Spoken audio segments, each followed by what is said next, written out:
বৃদ্ধ রহিম বারান্দায় বসে আছে। তার কোনো কিছুরই অভাব নেই, কিন্তু তার অনেক কষ্ট, কারণ তার ছেলে অনিক এবং ছেলের বউ রেহেনা তাকে দেখতে পারে না। সময় পেলেই রহিমকে তারা অনেক কথা শোনাত। এমন একদিন, মা রাহেলা, আমাকে একটু পানি দেবে মা? এই নিন আপনার পানি। পানি খেয়ে আমাকে উদ্ধার করেন তো। আপনাকে নিয়ে আর পারি না। শোনেন বাবা, আমি একটু পাশের বাড়িতে যাচ্ছি। মিলন এলে ওকে খেতে দিবেন, বুঝেছেন? মা, আমি কি ভাত বেড়ে খেতে দিতে পারবো? পারেনটা কি বলুন তো? আপনি পারেনটা কি? শুধু গিলতেই পারেন? শুনুন তো, আপনি পারবেন কি পারবেন না সেটা আমার দেখার বিষয় না। আপনার ছেলে এলে যেন সে না খেয়ে থাকে না।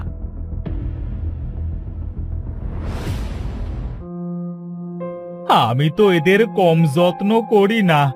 আমি তো সব দিয়েছি আমার ছেলেকে, কোনো কিছুর অভাব রাখিনি। তাহলে কেন ওরা আমার সাথে এমন করে? তোমার কি হয়েছে দাদু ভাই? তুমি এভাবে কাঁদছো কেন? চোখে একটা পোকা পড়েছে দাদু ভাই। তুমি বরং বই রেখে হাত মুখ ধুয়ে আসো কেমন? আমি তোমাকে খাবার দিচ্ছি। তুমি কেন খাবার দেবে দাদু ভাই? মা কোথায় গেছে? তোমার মা সীমাদের বাড়িতে গেছে, আমাকে তোমার খাবার দিতে বলেছে। তোমাকে কষ্ট করতে হবে না, আমি নিজেই খাবার নিয়ে খাচ্ছি। তোমার মা বাবা এসে দেখলে আমাকে যে বকবে দাদু ভাই। বাবা মা কিছুই বলবে না, তুমি চুপ করে বসো তো। মিলন খাবার বাড়ে। এমন সময় রেহেনা বাড়িতে আসে। মিলনকে খাবার বাড়তে দেখে রেহেনা অনেক রেগে যায়। এ কি বাবা, আপনি আমার এতটুকু ছেলেকে দিয়ে কাজ করাচ্ছেন? লজ্জা করে না আপনার? সারাদিন শুধু বসে বসে খাওয়া আর অন্ন ধ্বংস করা, অকম্মার ঠিকই একটা। মা, তুমি দাদু ভাইকে এমন করে বলছো কেন? দেখো দাদু ভাই কেমন কাঁদছে। তুই একটা কথাও বলবি না, চুপ করে থাক। কি হয়েছে বাড়িতে? সবাই এমন চিল্লাচিল্লি করছো কেন? হ্যাঁ, চিল্লাচিল্লি করছে কি আর সাথে? তোমার বাবা কি করেছে জানো? আমার এইটুকু ছেলেকে দিয়ে কাজ করাচ্ছে। তোমার বাবা কি অসুস্থ হয়ে বিছানায় পড়ে আছে নাকি? সে একটু কাজ করে খেতে পারেন না? বাবা, রেহেনা যা বলছে তা কি সত্যি? আসলে বাবা, আমি... তার মানে সব কিছুই সত্যি? এই আমার ছেলেকে দিয়ে কেন কাজ করিয়েছো তুমি? তোমাকে দেখলেই আমার রাগ মাথায় উঠে যায়। বেরিয়ে যাও আমার বাড়ি থেকে, এক্ষুনি বেরিয়ে যাও। আমি মাঠ থেকে বাড়িতে এসে যেন তোমাকে আর না দেখি। আর একটা কথা, ঘরের একটা জিনিসেও যেন হাত দেবে না। ঠিক আছে বাবা, তোরা সবাই ভালো থাকিস। দাদু ভাই, তুমি কি সত্যি সত্যি আমাকে ছেড়ে চলে যাবে?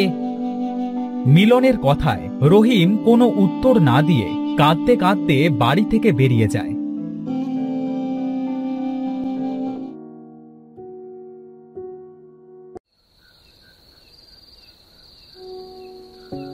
রহিম হাঁটতে হাঁটতে জঙ্গলের অনেকটা ভেতরে চলে আসে। এই গভীর জঙ্গলে আমি কোথায় থাকবো? এটা বলতে বলতে রহিম কিছুটা দূরে একটা বাড়ি দেখতে পায়। ওই তো একটা বাড়ি, আজ রাতটা বরং আমি ওখানেই থাকি।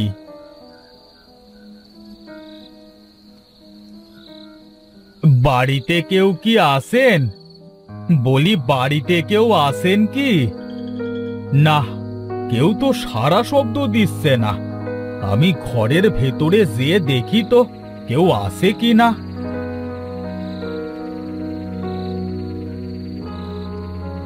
রহিম ঘরের ভেতরে যেয়ে দেখল একটা লোক নাক ডেকে ঘুমাচ্ছে। এই যে বাবা, ঘুমাচ্ছো? ভূত ভূত! আমি ভূত নই বাবা, আমি একজন বৃদ্ধ লোক। তাই তো, তাই গভীর জঙ্গলে আপনি কেন এসেছেন? হ্যাঁ, আমার যে যাবার মতো কোনো জায়গা নেই, তাই হাঁটতে হাঁটতে জঙ্গলে চলে এসেছি।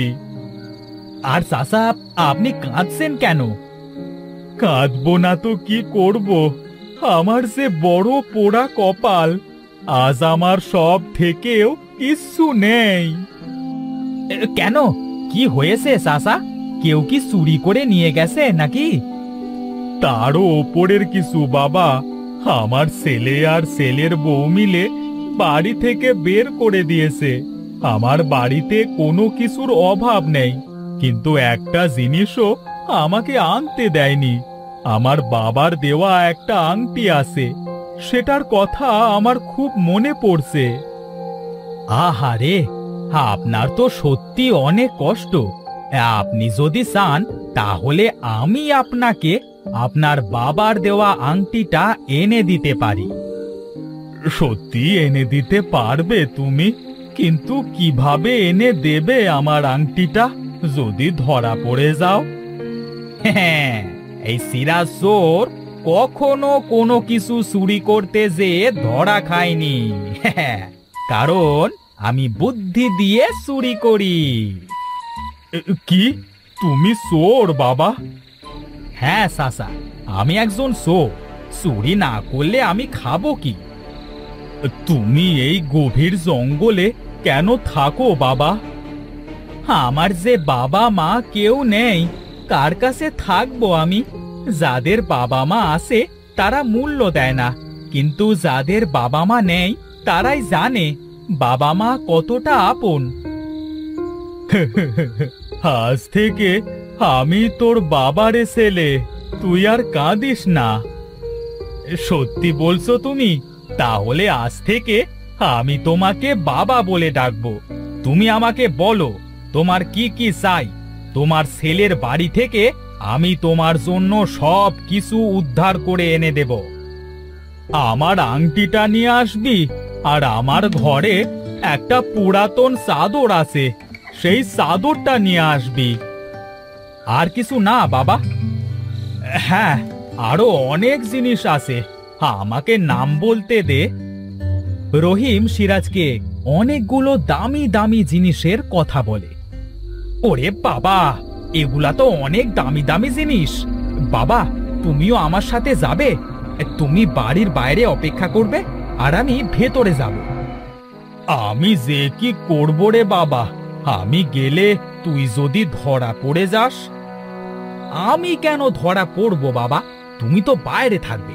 তুমি বাইরে থেকে কখনো কুকুরের মতো, কখনো মুরগির মতো, আবার কখনো শেয়ালের মতো ডাকবে। তখন তোমার ছেলে আর ছেলের বউ অন্যমনস্ক হয়ে যাবে, কুকুর শেয়াল খুঁজতে বাইরে বের হবে। এই ফাঁকে আমি আমার কাজ সেরে ফেলবো। তুই সত্যি অনেক চালাক। সব সময় কি এমন চালাকি করে চুরি করিস? কি অদ্ভুত বুদ্ধি! হ্যাঁ, ঠিকই বলেছো বাবা তুমি। আমি সব সময় চালাকি করেই চুরি করি। তুই আমাকে আমার জিনিসগুলো এনে দিস, এরপর তোকে আর কখনো চুরি করা লাগবে না। আমি চুরি না করলে আমার বাবাকে কি খাওয়াবো বলো? আমার ছেলেটার কত চিন্তা আমাকে নিয়ে। চিন্তা হবে না, আমার একটা মাত্র বাবা। এবার চলো তো বাবা, এরপর সকাল হয়ে যাবে, তখন আর তোমার জিনিসগুলো এনে দিতে পারবো না।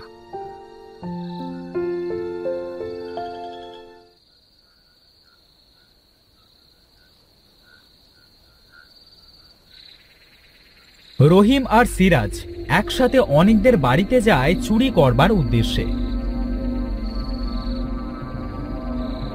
রহিম বাইরে লুকিয়ে থাকে, সিরাজ আস্তে আস্তে বাড়ির ভেতরে প্রবেশ করে।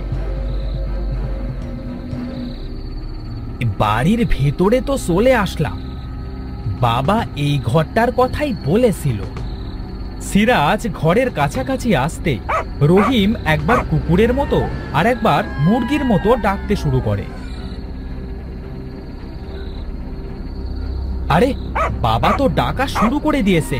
আমি তাড়াতাড়ি লুকিয়ে পড়ি।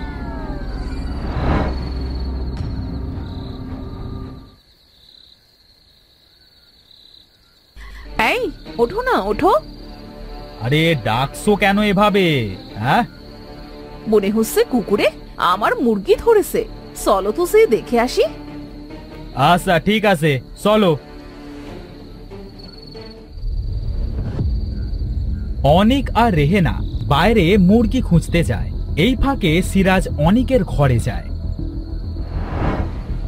যা করবার আমাকে তাড়াতাড়ি করতে হবে, এরা হয়তো কিছু দেখতে না পেয়ে এখনই আবার ঘরে ফিরে আসবে।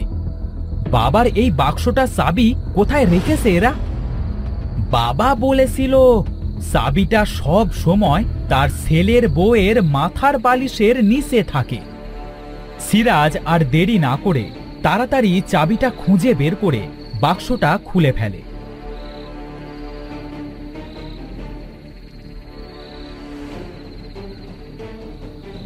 এমন সময় কারোর পায়ের আওয়াজ শুনে সিরাজ লুকিয়ে পড়ে। এরে, ওরা তো আবার চলে আসলো, এখন কি হবে?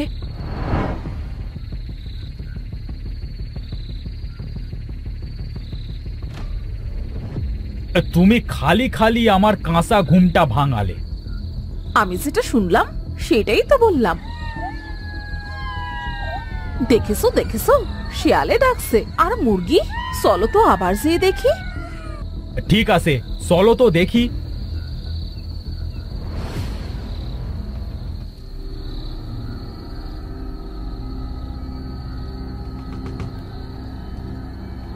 তারা ঘর থেকে বের হতেই সিরাজ বাক্সটার ভেতর থেকে সব দামি দামি জিনিস বের করে নেয়। আংটি আর চাদরটাও নিতে ভোলে না। তাড়াতাড়ি বের হয়ে যায়, না হলে এরা চলে আসবে।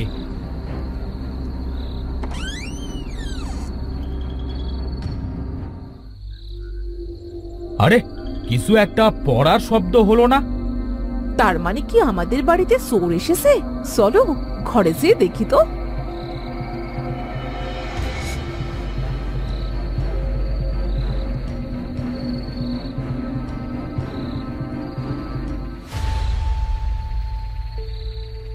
এইটা আমাদের কি সর্বনাশ হলো!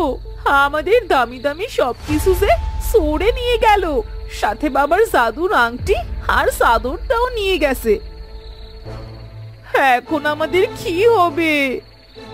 কি আর হবে, আমাদের কাজ করেই খেতে হবে। এসব তোমার জন্যই হয়েছে। তুমি যদি বাবাকে তাড়িয়ে না দিতে তাহলে এমনটা হতো না। এখন থেকে আমাদের না খেয়েই দিন কাটাতে হবে। চলো আমরা চোরটাকে খুঁজি, হয়তো সে আমাদের এখনো আশেপাশেই আছে। এই যে বাবা, তোমার জিনিস।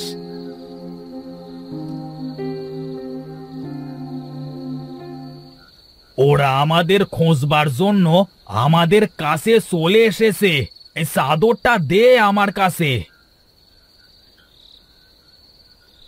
চাদরের ভেতরে আয় বাবা।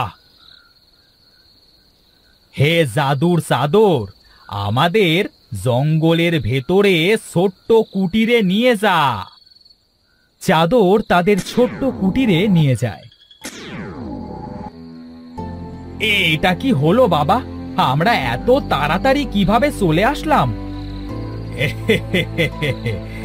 এটা হলো জাদুর চাদর। এই চাদরকে যেখানেই নিয়ে যেতে বলা হয় সেখানেই নিয়ে যায়। আর আংটি আছে না একটা, এটাকে যা করতে বলি তাই করে, দেখবি। রহিম আংটিটা নিয়ে আংটিটাকে বলল, আমাদের এখানে সুন্দর একটা বাড়ি তৈরি করে দে দেখি। আজ থেকে আমরা বাবা আর ছেলে মিলে এখানেই থাকবো। আমাদের কোনো কিছুরই কষ্ট হবে না।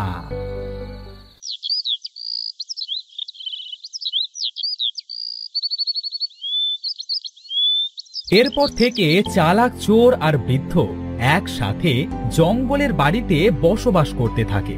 আংটিটাকে খাবার আনতে বললে খাবার এনে দেয়, আংটিটাকে যা বলে তাই করে। এরপর থেকে বৃদ্ধের আর কোনো কষ্ট থাকে না। সিরাজের সাথে হাসি আনন্দে দিন কাটাতে থাকে।